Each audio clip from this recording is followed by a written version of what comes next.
Hey, this is Kevin here with FanDroid. I'm at the Motorola Droid Razr launch event for Verizon. I'm actually with Samir here. He's with Verizon. He's going to give us a quick rundown of some of the major features of the new handset. Sure. So the first thing you'll notice is that this device is extremely thin and light, and it's really sturdily built. It has a Kevlar backing. On the back you have a 1080p HD camera. The front is also HD capable camera, so when you're video conferencing with someone, it is in HD 720p. It's running Motorola custom UI, and you can see that it's really responsive. The device is a gig of RAM. A lot of that contributes to the responsiveness, and it also supports WebDock. So this is one of the first devices that's going to have Netflix running HD streams. The devices, Netflix requires devices to be completely secure for HD streaming, so this device will be doing HD streaming. The video can be output through the HDMI cable. So that'll stream to an HDTV stream. Exactly. And you know, if you look at the bit rates that you're using when you're doing HD streaming over Netflix, you can average about 5 megabits per second, depending on the type of video that you're actually streaming. And that's all through the Verizon LTE. It is all through Verizon LTE, and you'll notice that it's flawless.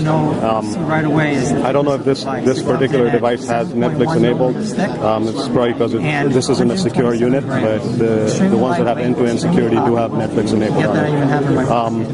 Some of the key features that were touched upon was Motocast. So these are albums that are stored on the user's PC, and this is all over the network. You can essentially view pictures or share pictures, and any pictures you take on the device get synced back to your PC automatically.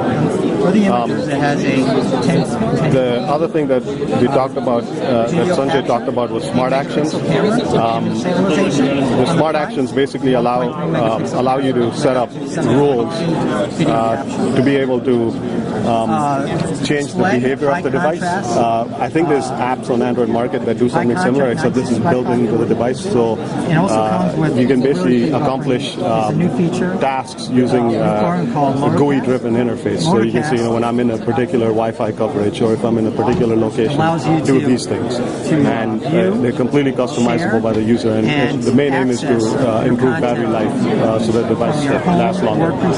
You get about 12.5 hours of talk time on this device. Does that have a removable battery? It does not. It does not have a removable battery, and it is there's a side slot over here for. Sorry, I don't have nails. So you don't have to download all your contacts to your SD card. It comes installed with a 16 gigabyte.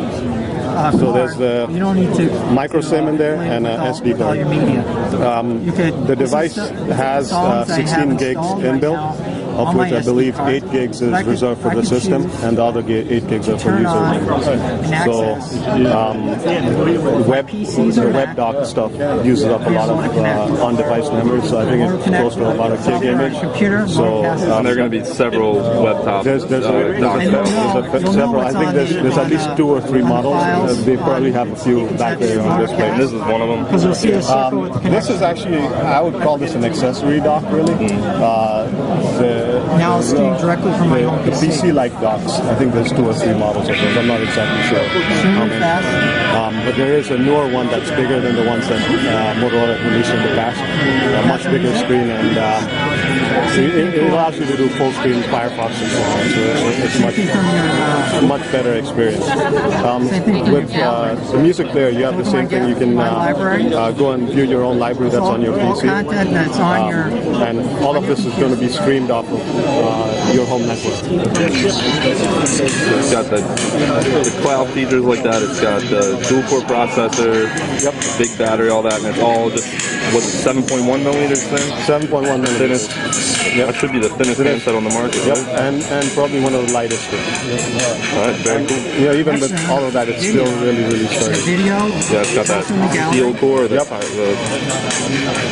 cool. Alright, so that is a look at the merger of 2 of Motorola's most iconic brands. You have Droid and Razr coming together for the first time, with the super thin Droid Razrs coming out on Verizon in November.